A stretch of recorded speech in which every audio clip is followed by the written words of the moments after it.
Privilege to present to you the candidates for graduation this school year 2015-2016, composed of 47 boys and 44 girls, with my official endorsement and recommendation that these candidates be declared graduates of the early childhood curriculum.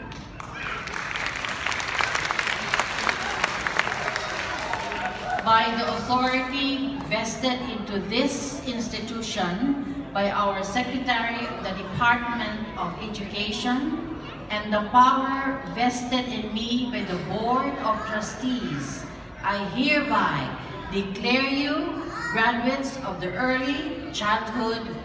Preschool Curriculum.